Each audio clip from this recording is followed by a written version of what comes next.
So hi! Welcome and welcome back to my YouTube channel, and for today's tutorial, ituturo ko sa inyo kung paano nga ba mag-download ng VIBER sa ating mobile phone. But first, can you subscribe to my channel and don't forget to hit the subscribe button and the bell to notify you for my new updates. And once you learn more, just keep on watching and let's start. So ayan guys, for today's video, may two ways tayo kung paano nga ba mag-download ng VIBER app.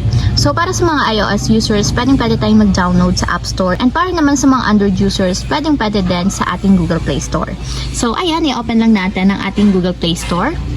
And then pagka-open guys, pumunta lang tayo sa search bar or tap natin yung search. Then dito sa search bar, i-type lang natin is VIBER. So search. So ganito yung itsura guys ng application ng VIBER. Kulay purple or violet yung kulay ng logo niya.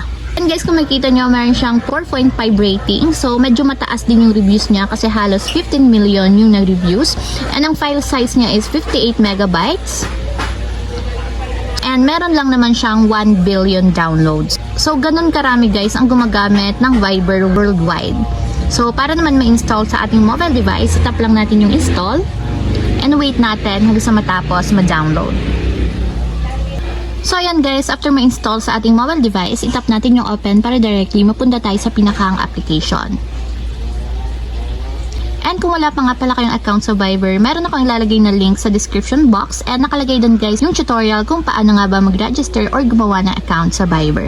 So ayan lang guys, ganun lang kasimple kung paano nga ba mag-download ng VIBER app sa ating mobile phone. If you have a question, can you comment down below, and don't forget to hit the subscribe button and the bell to notify you for my new updates.